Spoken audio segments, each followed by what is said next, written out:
Walter Gaines had lived on that street for 35 years, taught history to generations, cut his own lawn, waved to neighbors who mostly stopped waving back. But when two police officers parked outside his home and sat there for hours, Walter did what any decent man would do. He asked why. That question, simple as it was, turned into a moment that would test everything he ever taught about dignity, justice, and truth. Especially when the officers burst out laughing after he mentioned his son worked in the Secret Service. What they didn't know was he wasn't lying. And someone was watching. Hang on a sec, before we really get going, what city are you tuning in from today? Always fun to see where everyone's watching. Pop your answer in the comments. This one's quietly powerful, and you won't believe how it ends. And if you're into stories that actually mean something, go ahead and subscribe. The morning sun painted golden stripes across Walter Gaines' perfectly trimmed lawn. At 70 years old, Walter still insisted on cutting the grass himself. His hands might shake a bit when holding his coffee, but they were steady on the mower's handle. "Looking good, Walter," Mrs. Rodriguez called from next door. She was one of the neighbors who'd been here almost as long as he had, 35 years in this suburban development that had changed around them. Walter waved back with a smile that didn't quite reach his eyes. Today was special. His son Marcus was coming to visit, and everything needed to be perfect. Inside, Walter dusted the family photos lining the hallway. His favorite showed Marcus at his Secret Service Academy graduation, standing tall in his dark suit. 8 years in the service now, and Walter's chest still swelled with pride thinking about it. "My son protects important people," he often told anyone who would listen. Some neighbors smiled genuinely.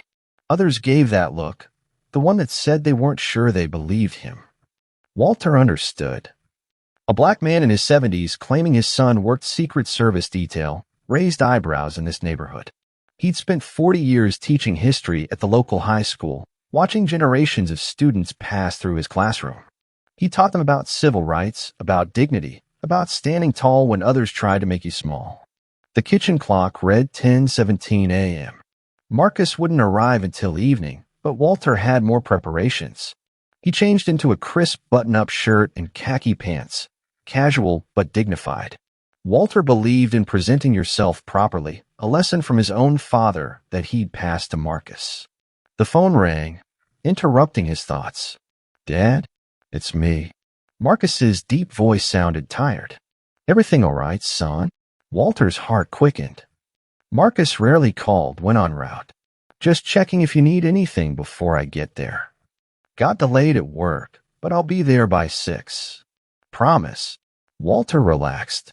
"Just yourself, son. Everything's ready here." After they hung up, Walter stepped onto his porch. The neighborhood had changed over the decades. New families moved in, old ones left. The Wilsons across the street had been friendly for years until they weren't anymore. 2 doors down, the young couple with a baby always waved but never stopped to talk. Walter watched a police cruiser roll slowly down the street. Nothing unusual, they patrolled regularly. But this time, the car pulled to a stop directly in front of his house. Walter frowned. The officers didn't get out, just sat there watching. 1 hour passed, then another. The cruiser remained. A memory surfaced from Walter's childhood, his father telling him to always be careful around police. "They don't see us the same," he'd said. Walter had tried teaching Marcus a more hopeful version of that lesson. Times had changed, he told his son. Not enough, Marcus would answer. The officers were still there at 3 p.m. 3 hours, parked and watching. Walter's patience wore thin. This was his home, his street. And today was special. Marcus was coming. Walter straightened his shirt, squared his shoulders, and stepped off his porch. He'd spent his life teaching students to address problems directly and respectfully. Time to practice what he preached. His heart thumped harder with each step toward the police cruiser. The windows were tinted, but he could make out 2 officers inside. Walter raised his hand in a friendly wave and approached the driver's side. Little did Walter know that this simple action, a homeowner inquiring about a police presence on his own street, would set in motion events that would test his dignity, his patience, and ultimately reveal just how right his son had been all along. Walter approached the police cruiser with the same measured confidence he'd once used to control rowdy classrooms. His shoes crunched on the gravel as he neared the driver's window. The window hummed down. Two white officers stared back at him. The older one, salt and pepper hair, deep frown lines, spoke first. "Can we help you?" His tone made it clear Walter was an interruption, not a citizen with rights. "Good afternoon, officers. I'm Walter Gaines. I live right there." Walter pointed to his house. "Just wondering if everything's all right. You've been parked here quite a while." The younger officer snickered. The older one, nameplate reading Kilmer, gave Walter a slow, evaluating look. "Official police business. Nothing to concern yourself with." Walter shifted his weight. "I understand. It's just, this is my street, and with you parked directly in front of my home for hours." "Your street?" Kilmer's eyebrows rose. "Roads are public property, sir." Something in his tone made Walter's skin prickle. He'd heard this tone before, the one that turned "sir" into something else entirely. "Of course. I only meant—" Both officers were suddenly exiting the vehicle. Walter took an instinctive step back. "ID, please," the younger officer Riley demanded. "Excuse me? I'm just asking a simple question on my own property." "Actually," Kilmer said, stepping closer, "you're on the sidewalk now. Public property." "ID." Walter felt a familiar tightness in his chest, not physical, but emotional. The tightness of having to swallow indignity just to stay safe. "I don't have ID on me. I just stepped out from my house." "What's your address?" Riley asked, looking at Walter's home suspiciously. 4827 Oakwood Drive. "I've lived there for 35 years. Kilmer smirked. "Long time. Funny we haven't met before if you've been here so long." "I mind my business," Walter said, his teacher's voice slipping out calm but firm. "Until today," Riley added. Walter glanced at his watch. Nearly 3:30. Marcus would arrive in a few hours. He needed this interaction to end. "Officers, I meant no disrespect. I was simply curious about police activity near my home." Kilmer stepped closer. "What's got you so nervous, Mr. Gaines? Something we should know about." Walter's patience thinned. "Nothing at all. My son is visiting today, and I'd like to prepare for his arrival without disturbance." "Your son?" Riley asked. "He live around here, too?" "No, he works in Washington. He's driving in tonight." The officers exchanged glances. "What does your son do in Washington?" Kilmer's tone suggested he didn't expect much. Walter hesitated. Years of experience told him mentioning Marcus's job often led to disbelief. But these were officers. Surely they'd respect another person in law enforcement adjacent work. "He works for the government." "Security sector." "Security sector," Kilmer repeated flatly. "Like a guard." Walter straightened his back. "No. He's with the Secret Service." A beat of silence followed. Then Kilmer's face cracked into a wide grin. Riley coughed to cover a laugh. "The Secret Service?" Kilmer didn't hide his skepticism. "Like Presidential Protection Secret Service?" "Yes," Walter said firmly. 8 years now." The younger officer was openly chuckling. "Man, that's a good one." Walter felt heat rise up his neck. "It's not a joke. My son—" "Listen, Mr. Gaines," Kilmer interrupted. "We got work to do. Why don't you go back inside and let us do our jobs?" "What exactly is your job here?" "Sitting in front of my house for hours." Kilmer's face hardened. "You questioning how we conduct police business?" "I'm questioning why you're surveilling my property." Mrs. Rodriguez had come onto her porch now, watching worriedly. Across the street, the Wilsons' curtain moved. "Step back toward your vehicle, please," Kilmer suddenly commanded. "What? Why?" "Do it now," Riley added, his hand moving to rest on his belt. Walter stood frozen. The situation was spiraling. All he'd done was ask a simple question. "I think I'll return to my home now," Walter said calmly, turning to leave. Kilmer's hand shot out, gripping Walter's arm. "No, you'll stay right here until we verify some information." The touch sent a shock through Walter's system. In 70 years, he'd never been handled by police. "Take your hands off me," Walter said, his voice low but firm. I've done nothing wrong.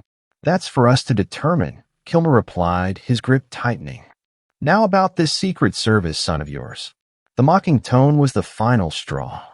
Walter Gaines had spent a lifetime teaching young people to stand up with dignity. He wouldn't be mocked on his own street. I want your badge numbers. Both of you. Now, the officer's expressions changed in an instant. Badge numbers. Officer Kilmer's voice dropped to a dangerous growl. You're giving orders now. Walter met his gaze steadily.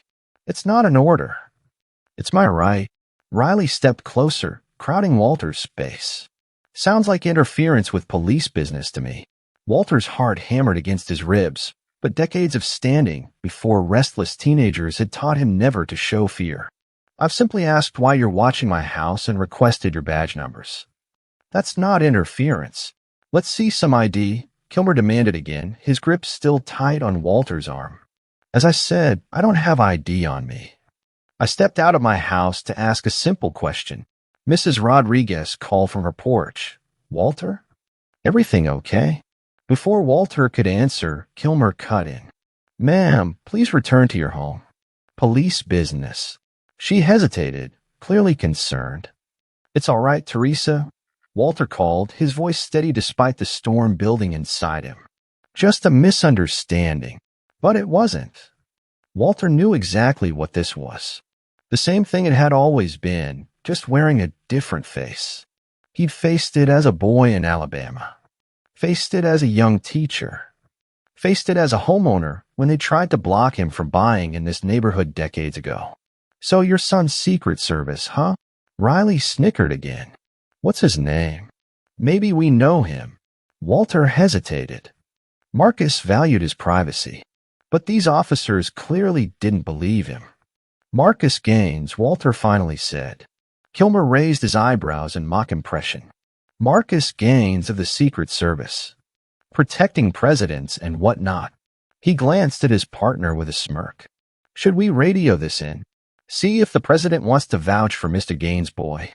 Riley laughed openly now. Maybe he's guarding the president right now. On his way to visit Daddy. The mockery stung worse than their grip on his arms. Walter had never used Marcus's position to impress anyone or gain favors. He mentioned it only with quiet pride when relevant. Yet here they were, turning his son's hard-earned achievements into a joke. My son worked hard to earn his position, Walter said, his voice tight with controlled anger. He graduated top of his class at Fleck. He deserves your respect, as do I. Fleck. Kilmer repeated. Well, listen to the expert here.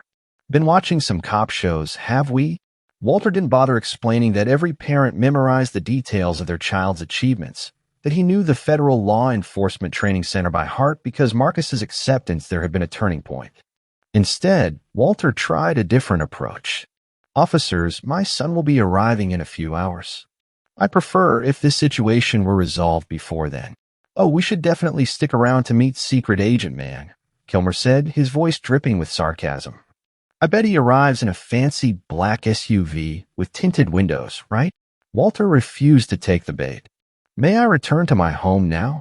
Not until we verify who you are, Riley said. I've told you, Walter Gaines, 4827 Oakwood Drive.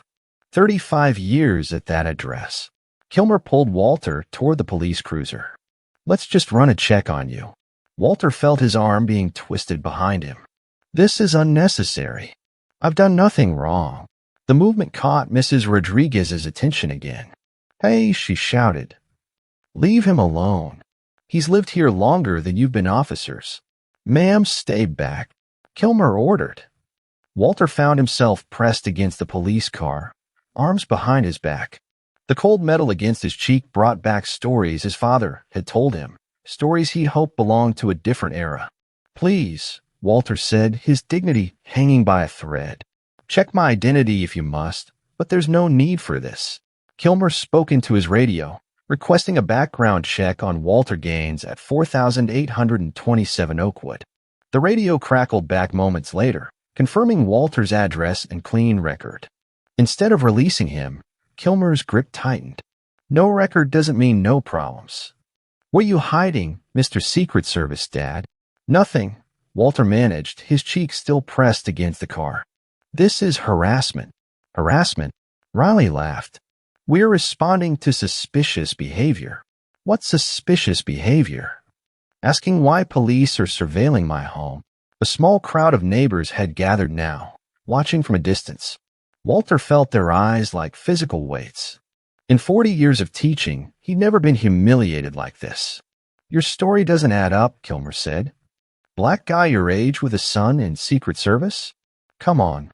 There it was, the real reason. Said out loud with no shame. My son earned his position, Walter said quietly. And I earned the right to stand on my own street without harassment. Your son, Kilmer mocked, turning to Riley. His son apparently guards presidents while Daddy teaches high school.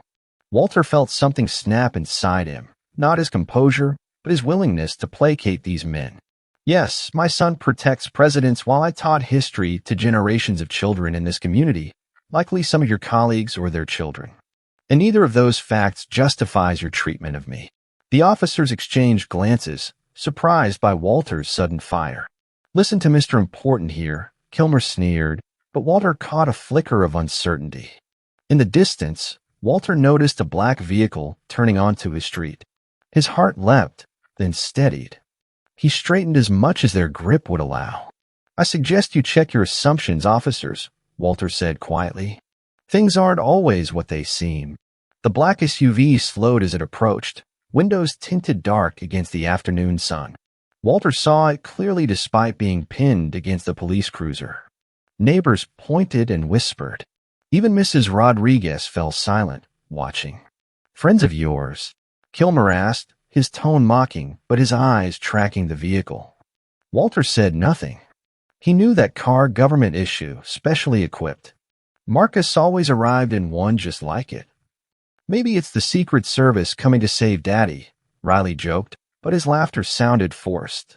Walter felt a strange calm spreading through him. For 30 minutes, he'd endured humiliation on his own street. He'd been mocked, manhandled, and disbelieved.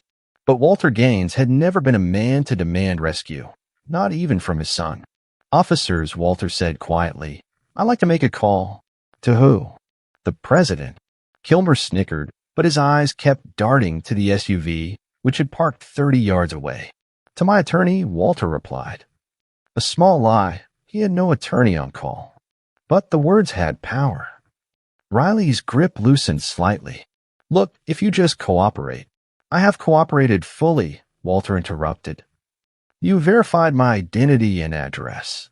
You've confirmed I have no record. Yet you continue to detain me on my own street without cause. The SUV's door opened. Walter couldn't see who emerged, but he noticed Kilmer's eyes widened slightly. We're conducting an investigation, Kilmer insisted, but uncertainty had crept into his voice. What investigation requires mocking a man about his son's profession? Walter asked, his teacher's voice returning, the one that could silence a rowdy classroom with quiet authority. Riley shifted uncomfortably. Listen, Mr. Gaines, if your son really is Secret Service, he is, then you understand the need for security protocols. Walter almost laughed. Is that what this is? Security protocols. A neighbor Walter barely knew, young man from 3 houses down, approached cautiously. Officers, I've lived here 5 years, and Mr. Gaines has never caused any trouble. He's a respected retired teacher. Stay back, sir, Kilmer ordered. This doesn't concern you. It concerns all of us, Mrs. Rodriguez called out. You can't just harass people in their own neighborhood. The crowd was growing. Walter felt conflicting emotions, humiliation at being seen this way, but gratitude for the unexpected support. Walter's attention shifted to a tall figure approaching from the direction of the SUV. The neighbors noticed too, conversations dropping to whispers. Now, Mr. Gaines, Kilmer said, his voice lower, let's resolve this simply. Tell us what you know about the suspicious activity in this neighborhood, and we can all move on. Suspicious activity? Walter repeated. The only suspicious activity I've observed is 2 police officers surveilling my home for hours, then detaining me when I asked why. Riley's radio crackled with a message Walter couldn't make out. The younger officer leaned close to Kilmer, whispering something. Kilmer's face changed subtly. His grip on Walter's arm loosened, though he didn't release him completely. "There appears to have been a misunderstanding," Kilmer said, his voice suddenly professional. Walter felt the shift in energy. Something had changed. The approaching figure was closer now, a tall black man in a perfectly tailored dark suit, white shirt, and black tie. Sunglasses hid his eyes, but Walter would know his son's walk anywhere, purposeful, measured, confident. Several neighbors gasped. The officers hadn't noticed Marcus yet, still focused on Walter. "A misunderstanding," Walter repeated. "Is that what we're calling it?" Kilmer cleared his throat. "We received reports of suspicious activity in this area. We're just doing our job." Walter looked him directly in the eyes. "Officer Kilmer, we both know that's not true. You were parked in front of my house for hours before I approached you. When I simply asked why, you demanded ID, mocked me, and physically restrained me." Riley glanced over his shoulder, finally noticing the approaching figure. His eyes widened. "Sir," he said to Walter, his tone suddenly respectful, "we can sort this out civilly." Walter felt 35 years of neighborhood slights, subtle racism, and disbelief about his son's achievements crystallized into one moment of clarity. "We passed civil the moment you put your hands on me," Walter said quietly. Kilmer finally turned and saw Marcus approaching. Even from behind his sunglasses, Marcus's focused gaze was unmistakable. He moved with the controlled precision Walter had always admired, like a man who assessed threats professionally. The crowd parted for Marcus. Whispers spread rapidly. "Oh my God, is that really?" The suit, the earpiece. Kilmer's hand finally dropped from Walter's arm. Walter straightened his shirt with dignity, refusing to rub his sore shoulder despite the pain. "Officers," Walter said calmly, "I believe you're about to meet my son." Marcus Gaines approached with measured steps, his face unreadable behind sleek sunglasses. The small crowd of neighbors fell silent, watching the scene unfold with collective held breath. Walter stood perfectly still, his dignity returning with each inch of distance closed between him and his son. Officer Kilmer straightened his uniform, suddenly conscious of appearances. Officer Riley's hand dropped instinctively to his weapon, then away, a nervous gesture that didn't escape Walter's notice. "Afternoon," Marcus said, his voice deep and controlled as he stopped a precise 6 feet from the officers. He didn't rush to Walter's side or show alarm, just professional assessment of the situation. Neither officer responded immediately. They seemed frozen, measuring the man before them, taking in the perfect suit, the communication device in his ear, the governmental ID badge clipped to his breast pocket. "Everything all right here, Dad?" Marcus asked, his eyes still on the officers despite addressing Walter. The single word, "Dad," sent a visible jolt through both policemen. Riley's mouth opened slightly. Kilmer's jaw tightened. "There's been a misunderstanding," Walter replied calmly. "I can see that." Marcus removed his sunglasses, revealing eyes that matched Walter's, the same shape, the same intensity. No one could doubt they were father and son. "Would someone care to explain why my father is being detained?" Riley found his voice first. "Sir, we were responding to suspicious activity reports in the neighborhood. By detaining a 70-year-old homeowner on his own property?" Marcus's tone remained professional, but Walter heard the controlled anger underneath. He recognized it from childhood. Marcus had always burned hot inside while maintaining perfect composure outside. "He approached our vehicle," Kilmer interjected defensively. "Became confrontational." Walter opened his mouth to correct this blatant lie, but Marcus raised a subtle hand, a gesture asking for patience. Walter recognized this too, his son's professional training taking over. "Is asking why police are parked in front of his home for hours considered confrontational now, officer?" Marcus let his eyes drop to the nameplate. "Kilmer." The officer shifted his weight. "The subject made claims we found questionable and refused to provide identification." "Claims?" Marcus raised an eyebrow. Riley jumped in, his discomfort obvious. He stated his son was Secret Service. "We found it unlikely." A ripple of whispers moved through the watching neighbors. Mrs. Rodriguez crossed her arms with visible satisfaction. "I see." Marcus reached slowly into his jacket, Both officers tensed and withdrew a leather credential case. He flipped it open, revealing a gold badge and ID card. Special Agent Marcus Gaines, United States Secret Service. Currently assigned to protective detail operations. He held it long enough for both officers to see clearly, then returned it to his jacket. Now, Marcus continued, his voice dropping lower, I'd like to understand why two sworn officers of the law felt it appropriate to physically detain a senior citizen for inquiring about police presence near his home. Kilmer's face had drained of color. There was no excessive force used.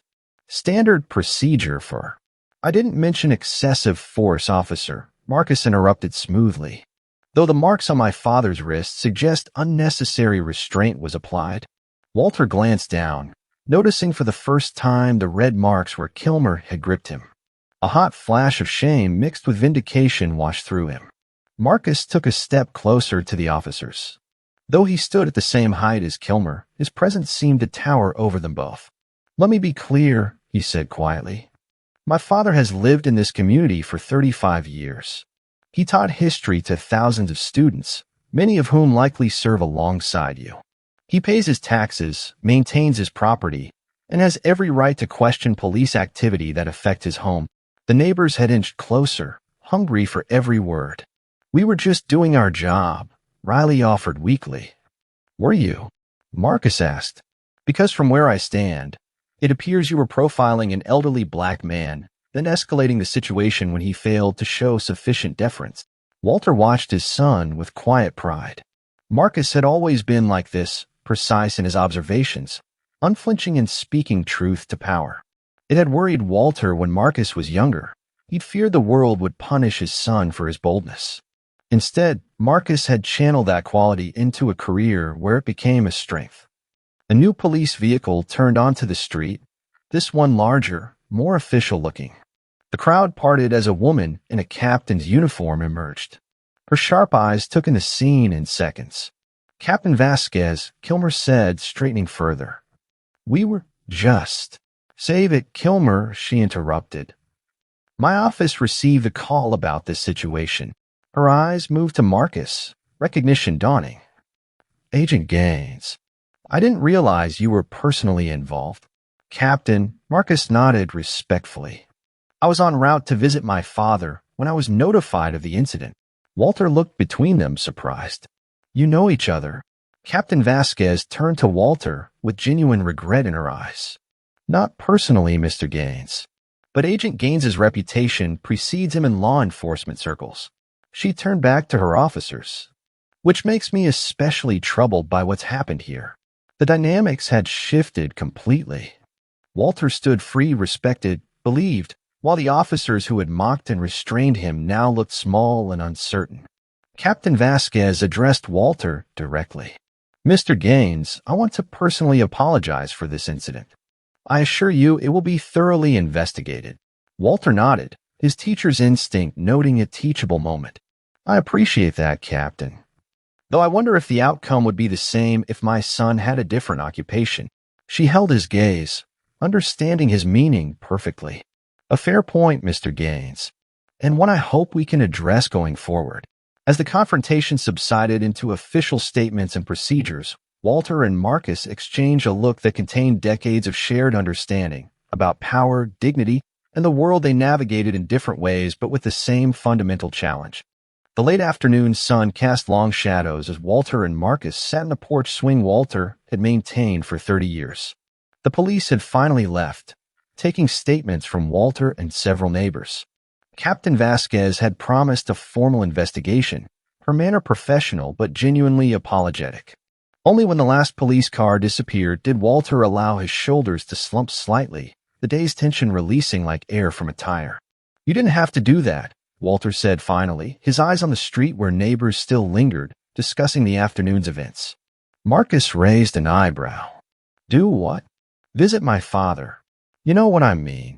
Walter turned to study his son's face. Pull rank. Make it official. They were detaining you without cause, Marcus replied, his voice calm but firm. That wasn't right. Walter nodded slowly. No, it wasn't. But I've handled worse. That's exactly the problem, Dad. Marcus removed his suit jacket, carefully folding it beside him. The movement revealed his shoulder holster, a reminder of the dangerous work he did. You shouldn't have to handle being mistreated on your own property. Walter looked down at his hands, steady hands that had graded thousands of papers, hands that still maintained his home with precision despite his age. Hands that had just hours ago been forcibly restrained by officers half his age.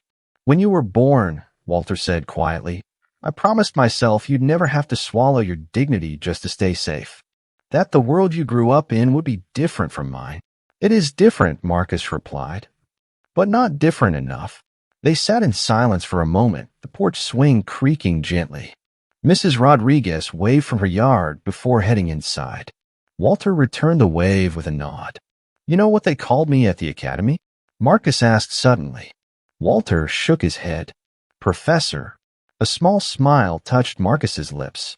Because whenever some instructor would give us simplified history about laws or policies, I'd raise my hand and give the full context.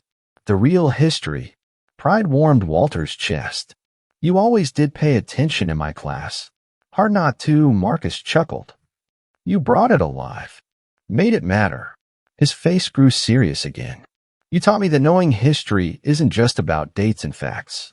It's about understanding systems, how they're built, how they work, and how they can be changed. Walter nodded, remembering the passionate classroom discussions he'd led about civil rights, about justice, about the long arc of history. That's why I joined the service, Marcus continued. Not despite what you taught me, but because of it. Someone needs to be inside the system, working at the highest levels. Walter studied his son, the straight posture, the watchful eyes that never fully relaxed, the hands that could protect the nation's leaders. So different from his own path, yet driven by the same core beliefs. Those officers today, Walter said carefully. They didn't see you coming. A flash of cold anger crossed Marcus's face. No, they saw exactly what they expected to see in you, and nothing more. That's the problem. Walter reached over and patted his son's arm. Their loss. They missed meeting a hell of a history teacher. The attempt at humor broke the tension. Marcus laughed, a full, genuine sound that transported Walter back to his son's childhood. Captain Vasquez is good people, Marcus said after a moment. She'll follow through on the investigation. You know her professionally? Marcus nodded. We've worked together on advanced security for presidential visits. She understands the bigger picture. Walter absorbed this information, another piece of his son's life he hadn't known about. Your work. It's more important than I realized. No, Marcus said firmly. Different, but not more important. You shape minds, Dad. I just protect bodies. The sun dipped lower, golden light turning amber across the lawn. Inside, Walter had dinner waiting, his famous pot roast that Marcus had loved since boyhood. But neither man moved to go inside just yet. I'm sorry, Walter said suddenly. For what? Mentioning your job to those officers. I know you prefer keeping a low profile. Marcus shook his head. You have nothing to apologize for. You told the simple truth, and they chose not to believe it. Walter's mind returned to the moment when the officers had laughed at him. The hot shame of it still lingered. All these years, Walter said slowly, I taught my students that education and dignity would overcome prejudice. That excellence was the answer. He looked at his hands again. But today, none of that mattered until they saw your badge. Marcus was quiet for a long moment. Your methods worked, Dad. They got me where I am. But sometimes power needs to recognize power, Walter finished. Exactly. They watched as the neighborhood settled into evening routines. Lights came on in windows. Children were called inside. The drama that had unfolded hours earlier already seemed distant, though Walter knew it would be neighborhood gossip for months. Captain Vasquez asked if I wanted to file a formal complaint, Walter said. And I told her I'd think about it. Marcus nodded, not pushing. Whatever you decide, I'll support it. Walter let his gaze drift across the neighborhood he called home for 35 years. He taught the children who grew up here, attended their graduations, watched them become adults. Some now had children of their own. Through it all, he'd maintained his dignity, his home, his belief in setting an example. Those officers, Walter said finally, They need to learn something from this. Marcus smiled, the same smile Walter saw in family photos in the mirror. Sounds like my father. Always the teacher. Some lessons matter more than others, Walter replied. As they finally rose to go inside for dinner, Walter felt a weight lift from his shoulders. Today had brought humiliation, yes, but also vindication. Not just because his son had arrived with authority and presence, but because Walter himself had stood his ground with dignity. And sometimes that was the most important lesson of all. By morning, the story had spread through the neighborhood like wildfire. Walter's phone rang constantly. Former students, colleagues, neighbors offering support and expressing outrage. You should see Facebook, Mrs. Rodriguez told him when she brought over a homemade coffee cake. Everyone's talking about what happened. Someone even posted a video. Walter winced. A video? Just the end part, she assured him. When your son showed his credentials. You can't see much of you. Just the officers looking like they'd seen a ghost. She chuckled. Serves them, right? Walter accepted the cake with thanks, but felt uneasy about becoming a social media spectacle. He'd spent his career avoiding unnecessary attention. Marcus emerged from the guest room in running clothes, somehow looking professional even in athletic wear. Morning, he greeted them. Something smells good. After Mrs. Rodriguez left, Marcus poured coffee for them both. You okay, Dad? You seem troubled. Walter sighed. Apparently we're internet famous. Marcus nodded. I know. My office called this morning. The video's getting traction. Your office knows? Walter felt a fresh wave of discomfort. Will this cause problems for you? Not at all. Marcus sat across from his father. Actually, they're supportive. The service doesn't tolerate discrimination against its agents or their families. Walter stared into his coffee cup. That's not why I taught you to stand up for yourself, for internet fame or special treatment. I know that, Marcus said gently. But what happened yesterday wasn't right, regardless of who I am or who you are. The doorbell rang. Walter opened it to find Captain Vasquez standing on his porch, alone and in uniform. Mr. Gaines, she said formally. I was hoping to speak with you. Do you have a moment? Walter invited her in. She declined coffee but sat at the kitchen table when Walter offered. Her posture was straight, her expression professional but contrite. First, she began, I want to personally apologize for the officer's conduct yesterday. It was unprofessional and unacceptable. Walter nodded but said nothing. I've reviewed the incident thoroughly, including statements from multiple witnesses and the partial video circulating online. Marcus joined them, extending his hand to the captain. Agent Gaines, we meet again under better circumstances, I hope. Indeed. She turned back to Walter. Mr. Gaines, Officers Kilmer and Riley have been placed on administrative leave pending a full investigation. But I wanted you to know that both will face disciplinary action regardless of the outcome. What kind of action? Walter asked. At minimum, retraining on community policing protocols and anti-bias training. Depending on the final determination, possibly suspension without pay or reassignment. Walter considered this. And the real reason they were watching my house? Captain Vasquez looked uncomfortable. They were supposed to be monitoring a property 3 streets over, suspected drug activity. They had no business parking in front of your home for an extended period. So they were literally on the wrong street, Marcus remarked, his tone flat. Yes, she admitted. A basic procedural error compounded by inappropriate conduct when questioned. Walter leaned forward. Captain, I spent 40 years teaching young people about citizenship and justice. I told them our systems might be flawed, but we're improving. Was I wrong? She met his gaze directly. No, sir. But improvement requires accountability. That's why I'm here. Will those officers learn anything from this? Walter pressed. Or will they just resent being disciplined? That's partly up to you, she replied. You have the right to file a formal complaint. You also have the option to participate in a mediated conversation with the officers as part of their retraining. Walter's eyebrows rose. You want me to teach them? In a manner of speaking. Sometimes hearing directly from someone affected by biased policing makes an impact that training videos never could.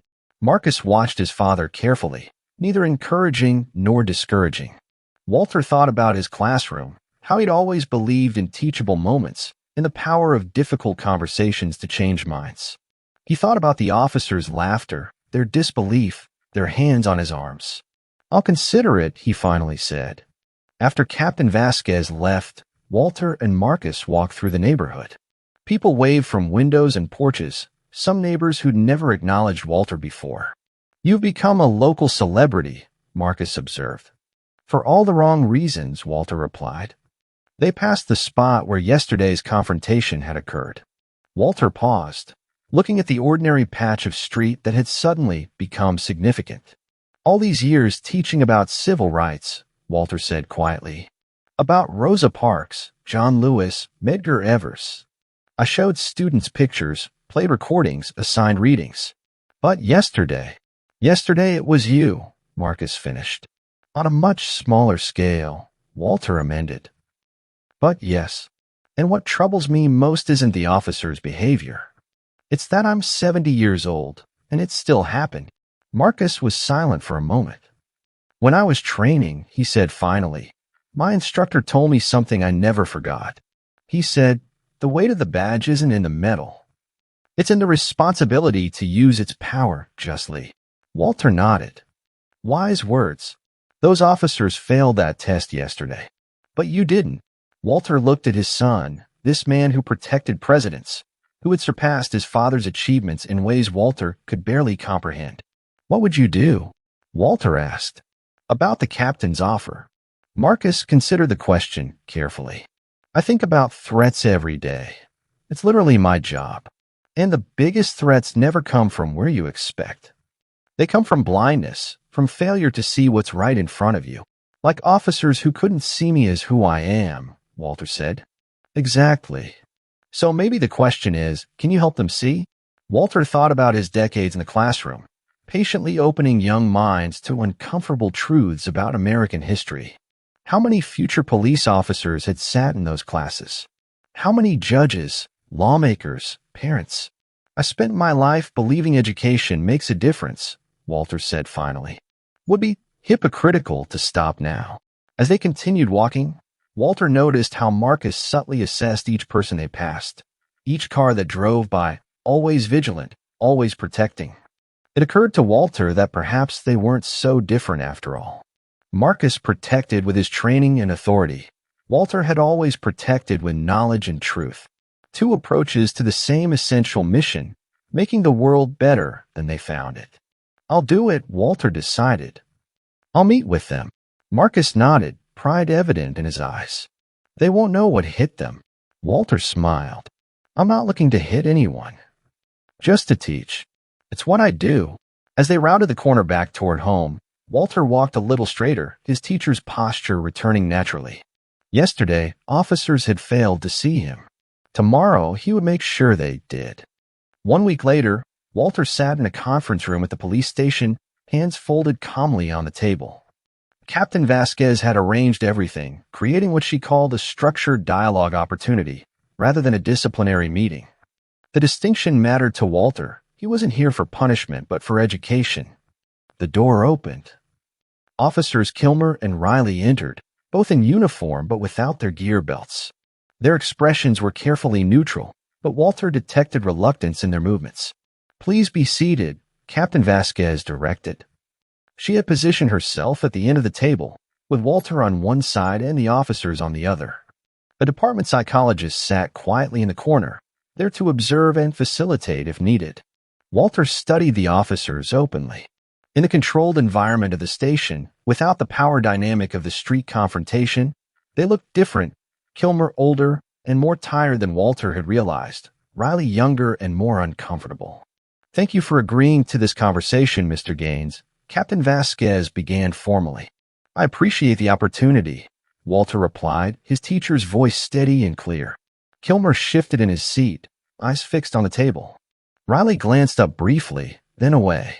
"Officers," the captain continued, "Mr. Gaines has graciously agreed to share his perspective on last week's incident. This is not an interrogation or a debate. It's a chance to listen and learn. Walter cleared his throat. Before we begin, I want to be clear about something. I'm not here because my son is Secret Service. I'm here because what happened was wrong, regardless of who I am or who my family members are. Kilmer's jaw tightened. Riley nodded slightly. I taught history for 40 years, Walter continued. American history, with all its complexity. I taught about systems of power, how they're established, maintained, and sometimes abused. He paused, gathering his thoughts. Last week, you saw an elderly black man approaching your vehicle. Before I said a word, before you knew anything about me, you made assumptions. I'd like to understand why. Silence stretched across the table. Captain Vasquez nodded encouragingly at her officers. Finally, Kilmer spoke. We were conducting surveillance. Any civilian approach is treated as potentially compromising the operation. I was a homeowner inquiring about police presence on my street, Walter corrected gently. But let's accept your explanation. What happened next? Kilmer struggled visibly.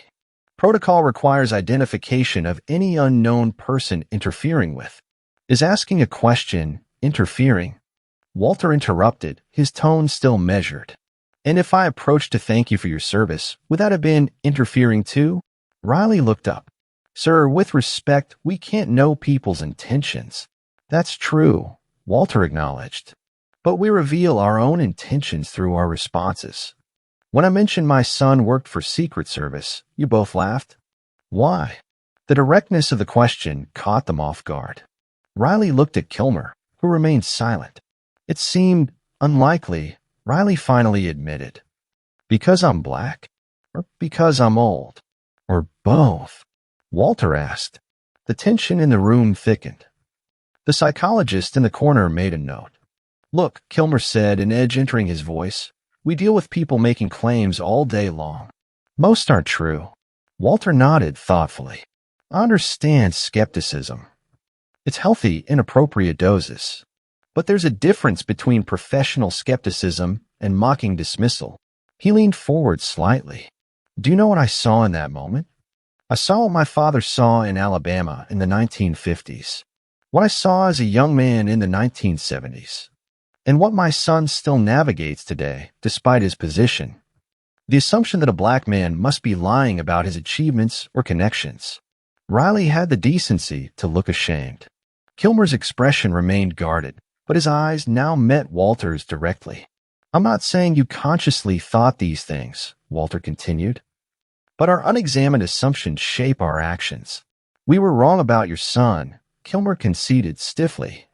But that doesn't mean we were wrong to question you. True, Walter agreed, surprising them. Questioning isn't the issue. It's how you questioned and how quickly questioning escalated to physical restraint. Walter rolled up his sleeve slightly, revealing the faded marks where Kilmer's grip had bruised his wrist. I'm 70 years old. I was unarmed on my own street, asking a legitimate question. Yet somehow I ended up physically restrained against a police cruiser.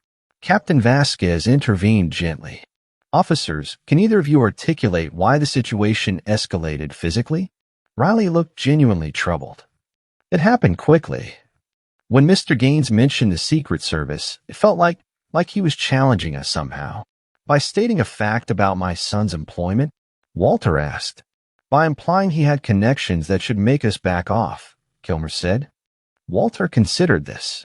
I wasn't implying anything of the sort. I mentioned it because you asked about my son. But your interpretation reveals something important. You saw a claim about my family as a threat to your authority. The observation hung in the air. The psychologist nodded almost imperceptibly. Mr. Gaines, Captain Vasquez said, would you share what the experience felt like from your perspective? Walter took a deep breath.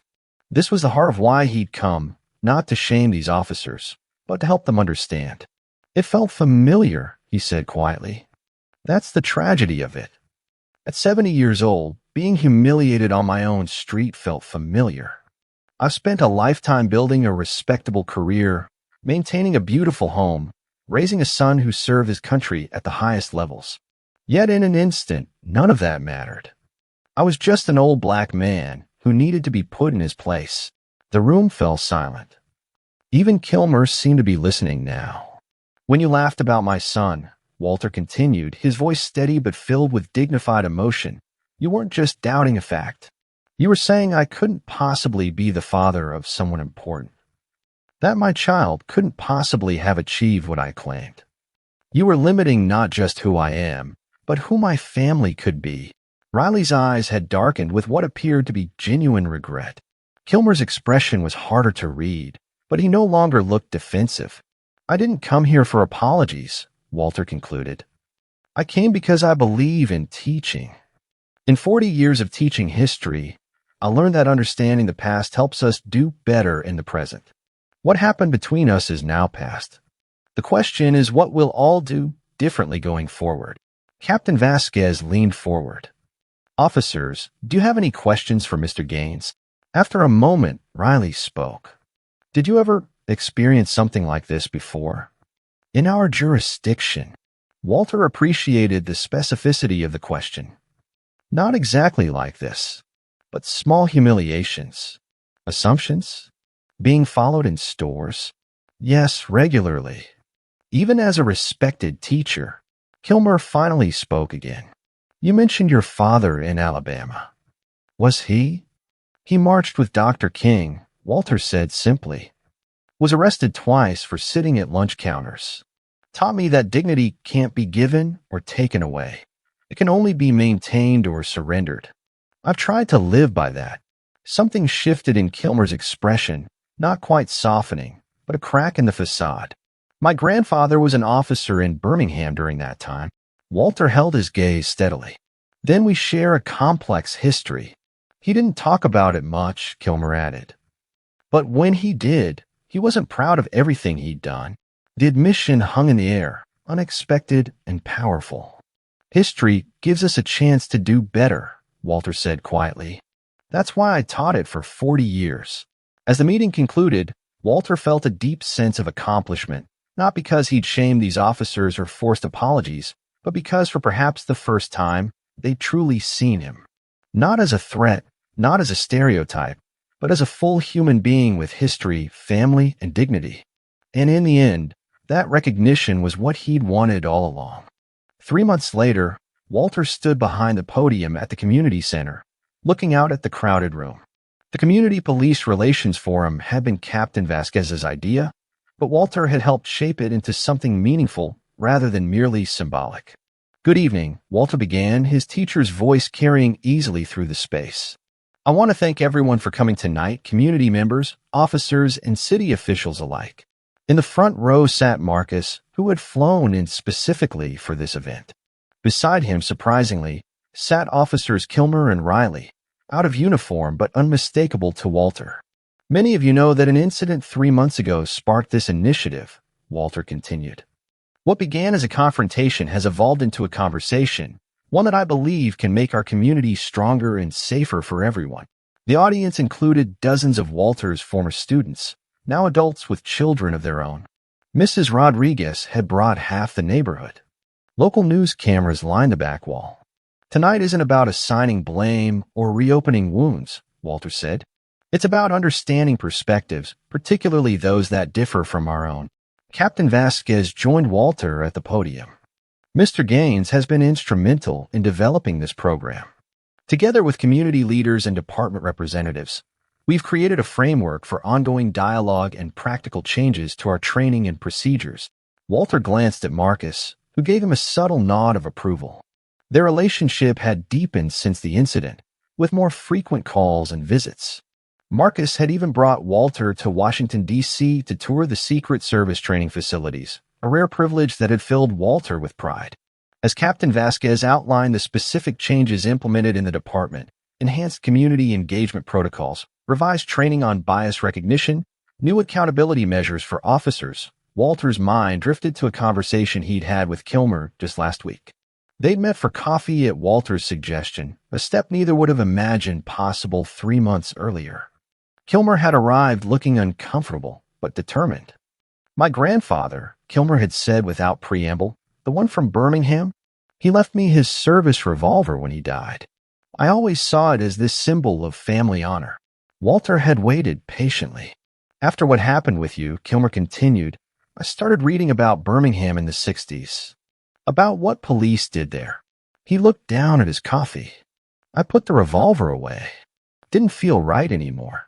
It wasn't an apology exactly, but Walter recognized something more valuable, evidence of genuine reflection. Now, watching Kilmer in the audience, Walter wondered what the younger officer was thinking. Their relationship would never be friendly, but it had evolved into something approaching mutual respect. Captain Vasquez concluded her remarks and introduced the panel of speakers, community leaders, officers, and Walter himself as moderator. The discussion was sometimes uncomfortable, occasionally heated, but remarkably honest. Near the end, a young officer Walter hadn't met before raised her hand. Mr. Gaines, given your experience, why did you choose to work with the department rather than against it? Many would have just filed a lawsuit. Walter considered the question carefully. I spent 40 years teaching young people that systems can change if good people work to change them, from both outside and inside. I believe that. Always have. He glanced at Marcus. My son chose to serve his country by protecting its leaders. I chose to serve by educating its citizens. Different approaches to the same fundamental goal, making our union more perfect, as the Constitution says. After the forum concluded, Walter found himself surrounded by well-wishers, former students, neighbors, even a few officers expressing appreciation for his perspective. When the crowd thinned, Marcus approached with a man Walter didn't recognize, tall, distinguished, with the unmistakable bearing of someone accustomed to authority. Dad, Marcus said formally, I'd like to introduce Director Calloway of the Secret Service. Walter's eyebrows rose in surprise as he shook the man's hand. Mr. Gaines, the director said warmly, your son is one of our finest agents. Now I understand where he gets his character. Thank you, sir, Walter replied. But he's his own man, shaped by an excellent teacher from what I hear. The director smiled. We're implementing a new community relations initiative within our agency. Marcus suggested you might be willing to consult on it, bring your perspective and experience to our training programs. Walter looked at his son in astonishment. You never mentioned this. Wanted it to be a surprise, Marcus replied with a small smile. You're not the only one who can teach important lessons, Dad. Later that evening, sitting on Walter's porch swing as they had so many times before, father and son watched the sun set over the neighborhood. Your mother would be proud, Walter said quietly. Of both of us. Marcus nodded. She always said you were the real agent of change in the family. Walter chuckled. Not bad for an old history teacher. A police cruiser rolled slowly down the street, a regular patrol, nothing unusual. But this time, the officer inside gave a respectful nod as he passed Walter's house. Walter nodded back, feeling something he hadn't expected when this journey began 3 months ago. Not just vindication or satisfaction, but hope. Real, substantial hope that meaningful change was possible, even in his lifetime. You know, Walter said, I taught the civil rights movement every year for 40 years. Showed pictures, played speeches, assigned readings. I remember, Marcus said.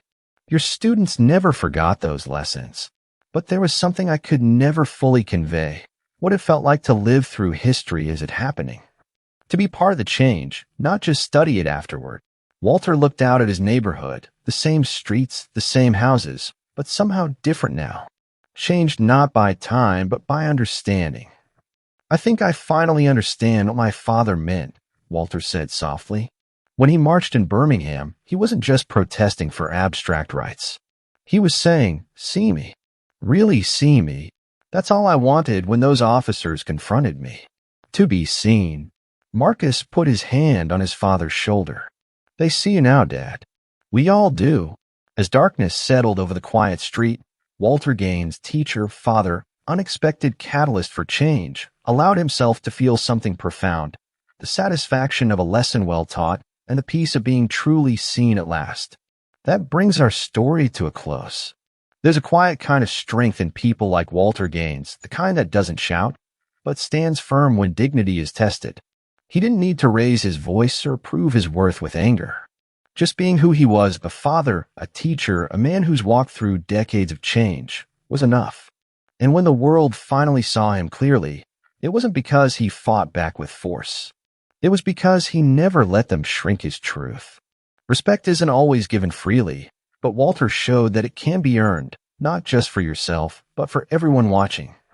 Do you think those officers truly learned anything? Or was it just saving face? Let us know what you think in the comments. And if you're still watching now, clearly this story hit different. You won't find another channel like this, so go on and subscribe. Then click here and watch the next one.